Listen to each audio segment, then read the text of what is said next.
اچھا فروخ صاحب، کیا یہ بھی نقطہ جو ہے عدالت دیکھتی ہے کہ اگر اس کی ماں غیر مسلم ہے اور وہ بچی کہہ رہی ہے کہ میں مسلم ہوں، تو کیا ہمارے قوانین اس بات کو وہ کرتے ہیں کہ کوئی بات نہیں، قانون امپورٹنٹ ہے، ایک بچی مسلم ہے اور وہ غیر مسلم ماں کے پاس جانا چاہتی ہے اپنے مسلم باپ کو چھوڑ کے، تو کیا مطلب اس کی کہیں کوئی تھوڑی سی گنجائش نہیں بنتی؟ لیکن بات ساری یہ ہے کہ اگر تو بچی خود کہتی ہے کہ میں مسلمان ہوں، اگر اس کی ایسی دماغی کیفیت ہے اور اتنی بچی سمجھدار ہے اور باپ مسلمان ہے اور اس کی پریفرنس بھی یہی ہے کہ مسلمان گھرانے میں وہ پلے گی، تو موسٹ پرابلی اس قسم کا فیصلہ ہونا چاہیے کہ بچی کو باپ کے ساتھ بھیجنا چاہیے، کیونکہ پاکستان کی کانسٹیٹیوشن میں آرٹیکل 2A ہے اور ساتھ ساتھ انفورسمنٹ آف شریعت ایکٹ ہے 1991 کا. تو یہ تمام چیزوں کو اگر بیلنس کر کے دیکھا جائے اور پھر یہ بیلنس کرنا پڑے گا کہ بچی کی خواہش کیا ہے اور اس کی الٹیمیٹ ویلفیئر کیا ہے، یعنی باپ کے پاس کوئی اتنا پیسے ہیں کہ بچی کی اپبرنگنگ کر سکتا ہے، نہیں کر سکتا، وغیرہ وغیرہ، یہ تمام چیزیں دیکھنی پڑتی ہیں. اچھا فروخ نسیم صاحب، فرانس کی ایک عدالت نے ایک فیصلہ کیا اور ہماری عدالت نے اس فیصلے کو سیکنڈ کیا، تو کیا بین الاقوامی قوانین میں جو گارڈین ہیں اور پرسنل لاز ہیں، یہ سارے ممالک کے ایک ہی ہیں یا علیحدہ علیحدہ ہوتے ہیں؟ سب ممالک کے الگ الگ لاز ہیں، کچھ ملتے جلتے بھی ہیں لیکن قوانین سب کے الگ ہیں. مثال کے طور پہ ہمارے یہاں ایک قانون ہے، اس کو کہا جاتا ہے لا آف حضانت کا قانون، یعنی اگر ماں دوسری شادی کر لے تو اس کا جو رائٹ ہوتا ہے بچے کی کسٹڈی کا وہ کھو دیتی ہے. لیکن انگلینڈ میں، فرانس میں، امریکہ میں جو کرسچن نیشنز ہیں وہاں یہ لا آف حضانت آبویسلی نہیں ہے. ٹھیک.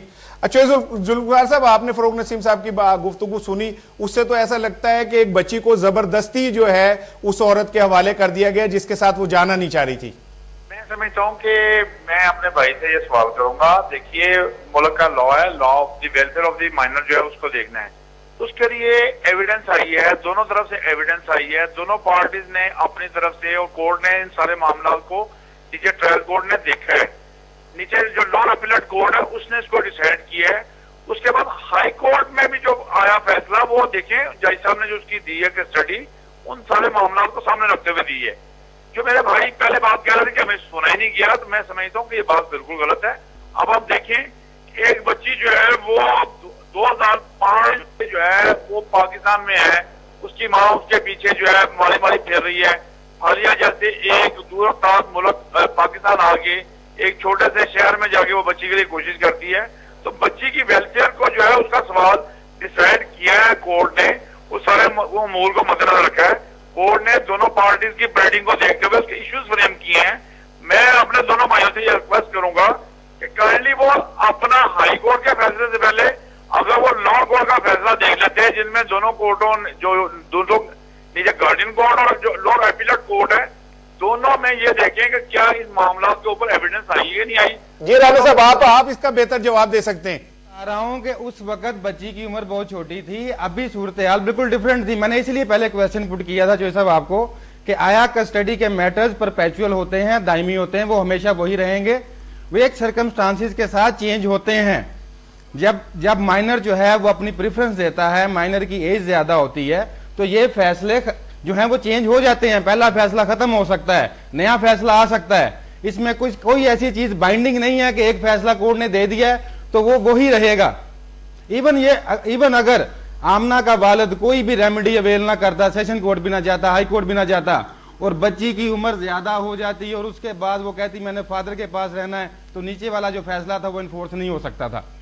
بالکل ٹھیک. اب مفتی صاحب، آپ سے یہ میں نے پوچھنا تھا کہ اسلام میں کسی بچے کے بلوغت کی جو عمر ہے وہ کوئی طے ہے جس سے ہم یہ طے کر سکیں کہ اب یہ بچی جو ہے یہ ظاہر بالغ ہے اور اس کا اپنا فیصلہ ہے جو وہ اپنی زندگی گزارنا چاہتی ہے؟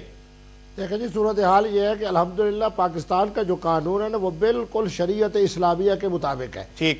محترم وکیل صاحب کی بات بالکل درست ہے کہ جب بچہ جو ہے وہ چھوٹی عمر میں ہو تو پھر شریعت کے احکام اور پاکستان کے جو ججز کے فیصلے ہیں وہ اور نوعیت کے ہیں.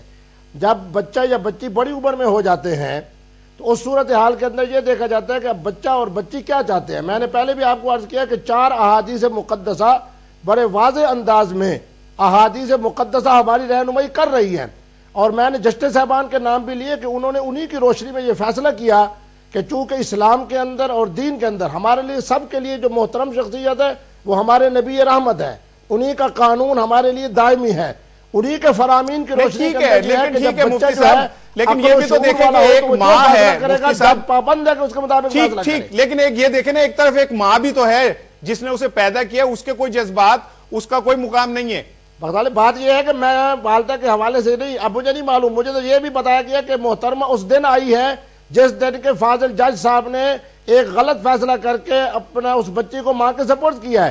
پہلے والدہ صاحبہ یہاں پاکستان میں تشریف نہیں لائی، کیوں؟ بہرحال صورت حال یہ ہے کہ ماں کا تو جواب آپ دیں گے کہ ماں جو ہے وہ صرف اس دن آئی جس دن اس کے حوالے کرنا تھا، تب اس کی ممتا کہاں تھی جو پچھلے کئی سال سے بچی پاکستان میں رہ رہی تھی؟ جی ہاں، بالکل بات آپ کی درست ہے کہ دیکھیں جی ماں اور بچے کا جو تعلق ہے وہ نہایت رحمت اور پیار اور محبت کا ہے۔ جی چوہے ذوالفقار صاحب، میں آپ سے ریکویسٹ کروں گا، دیکھیے جو بات کہی جا رہی ہے کہ ماں اس دن آئی ہے، ماں نے اس سے پہلے اپنے کیس کے لیے فالیہ کی کورٹ میں کیس کنڈکٹ کیا ہے، وہاں پہ وہ بچی ماں نے وہاں پہ ایف آئی آر لانچ کروائی ہے، ماں نے وہاں پہ اپنی ایگزیکیوشن اور اجرا وہاں پہ فائل کیا ہے، ماں اپنی بچی کے لیے لوور اپیلیٹ کورٹ میں گئی ہے، ماں ہائی کورٹ تک آئی ہے۔ یہ بات میرا خیال ہے کہ شاید علامہ صاحب کے نوٹس میں نہیں ہے۔ میں سمجھتا ہوں کہ کسی بھی چیز کے اوپر کومنٹس کرنے سے پہلے اس کا سارا جو ماضی ہے وہ سامنے لایا جائے۔ صحیح، پوزیشن یہ ہے کہ جو حالات پیش کیے جا رہے ہیں وہ حالات یہاں نہیں ہیں۔ پاکستان کی جو گارڈین کورٹ ہے جس نے بچی کی ویلفیئر کا فیصلہ کرنا ہے، وہ اس کے اوپر اس نے مائنورٹلی 2-2.5 سال اس کے اوپر جو ہے وہ کیس ایڈجوڈیکیٹ ہوا ہے۔ اب میرا سوال یہ ہے، ایک بچے کو انلیگل ریموو کر کے پاکستان لایا گیا ہے، اس کے بعد اب بھی آپشن ہے آپ کے پاس، اب فیصلہ یہ ہے کہ ایک بچے کو پاکستان لے کے آتے ہیں تو اس کے لیے آپ وہاں جا کے اس کے لیے کوشش نہیں کریں گے؟ میں سمجھ رہا ہوں اس کے باپ کے لیے آج بھی آپشن اوپن ہے، وہ جا کے وہاں پہ ویلفیئر کا سوال، اس کے گارڈین کا سوال، اس کے معاملات اور اس کے عدالت کا جو معاملہ ہے وہ فرینچ کورٹ میں جو ہے۔ لیکن اب جو اطلاعات ہماری ہیں وہ یہ کہ وہ آمنہ کے والد جو ہیں وہ تو شدید بیمار ہیں اور وہ ہاسپٹلائزڈ ہیں، وہ کیسے جائیں گے وہاں پہ؟ میں آپ سے یہ سوال کرنا چاہتا ہوں، دیکھیے پاکستان میں ایسے پہلے بہت سے کیس ہیں، یہ پیگی والا جو معاملہ ہے، یہ میرا خیال پیگی کا کیس کو جو میرے بھائی رزاق نے ڈسکس کیا ہے کہ اس سے بھی بہتر معاملہ ہے۔ پیگی کے کیس میں تو گارڈین شپ بھی نہیں تھی، اس کیس میں تو 2 کورٹس نے، فرینچ کورٹ نے اور پاکستانی کورٹ نے ایویڈنس لینے کے بعد اس کی گارڈین جو ہے اس کی ماں کو مقرر کیا ہوا ہے۔ رانا صاحب پروگرام کا وقت ختم ہو رہا ہے، آپ سے آخری کومنٹس لینے۔ میں چوہی صاحب کو صرف اتنا بتانا چاہوں گا، چوہی صاحب نے کہا کہ وہ ہر جگہ پیش ہوتی رہی ہے، یہ اپنا ریکارڈ جو ہے وہ درست کر لیں، اس کو دیکھ لیں اٹھا کے۔ ایون جو اس کی ماں تھی آمنہ کی، وہ کبھی کورٹ میں شہادت دینے کے لیے نہیں آئی، اس نے یہاں سے ایک بندے کو اپنا مختار جو تھا مقرر کیا ہوا تھا اور وہی ساری ایویڈنس وہاں پہ اس نے پروڈیوس کی، وہی پیش ہوا، وہی ساری پروسیڈنگ کرتا رہا۔ ایسی صورتحال میں بچی کس کے حوالے کرنی تھی وہاں پہ؟ ٹھیک، بہت شکریہ رانا صاحب، جی بہت شکریہ رانا صاحب، بہت شکریہ۔ جو ہے یہ بچی کا تھا، یہاں بچی کے رائٹس دیکھنے ہیں۔ میں جی مفتی صاحب پروگرام کا وقت ختم ہو رہا ہے، جلدی سے پلیز کرے کہ ہمارے محترم چودھری صاحب جو ہے وہ فاضل جج بنے، کیا ان کے سامنے اگر بچی یوں چیختی رہے اور پکارتی رہے تو ان کا ضمیر اور ان کا قانون کیا فیصلہ کرے گا کہ بچی جو ہے؟ جی صاحب جلدی سے بتائیں کہ آپ کا ضمیر اور قانون کیا فیصلہ کرے گا ایسے حالات میں اگر آپ خود جج ہوتے تو؟ جی مجھ سے پوچھ رہے ہیں آپ؟ میرا خیال ہے چوہے صاحب کی لائن ڈراپ ہو گئی ہے، پروگرام کا وقت ختم ہو رہا ہے۔ بہت شکریہ چوہے ذوالفقار صاحب، بہت شکریہ رانا رزاق صاحب، بہت شکریہ مفتی عبدالقوی صاحب، بہت شکریہ فروغ نسیم صاحب۔ ناظرین، اب بچی فرانس روانہ ہو چکی ہے، پہنچ گئی ہے فرانس میں، وہ اب اپنی ماں کے پاس ہے۔ عدالت نے ایک فیصلہ کیا، کہتے ہیں کہ قانون اندھا ہوتا ہے، قانون نے صرف اپنے جو اس کے پاس مثالیں ہوتی ہیں اور جو قانون کہہ رہا ہوتا ہے اس کو دیکھنا ہوتا ہے، اس کے پاس جذبات، اس کے لیے یہ سارے فیلنگز، رونا، آنسو جو ہے کوئی اہمیت نہیں رکھتا۔ لیکن ایک ماں کو اس کی بیٹی تو مل گئی، لیکن ایک باپ سے اس کی بیٹی چھین لی گئی، ایک مسلمان باپ سے اس کی مسلمان بیٹی چھین کر ایک غیر مسلم معاشرے میں بھیجی گئی ہے۔ ظاہر ہے عدالت جو ہے وہ بھی اس معاملے کو سمجھتی ہے، اس فیلنگز کو بھی سمجھتی ہے، جذبات کو بھی سمجھتی ہے۔ ہم عدالت کے کسی فیصلے پہ کومنٹس نہیں کر رہے، ہم تو ایک جنرل بات کر رہے ہیں کہ پاکستانی معاشرے کے اندر وہ لوگ جو بیرون ملک جاتے ہیں، شادیاں کرتے ہیں اور پھر اس کے بعد وہ اپنی اولادوں کو وہ چاہتے ہیں کہ وہ پاکستانی رنگ میں رنگ جائیں، جبکہ ان کے والد مائیں ایسا نہیں چاہ رہی ہوتی، تو پھر اس طرح کے المیہ جنم لیتے۔ ہمیں اپنے فیصلے زندگی کرتے ہوئے ذرا محتاط رہنا چاہیے۔ کل انشاءاللہ پھر ملاقات ہوگی۔ اللہ حافظ۔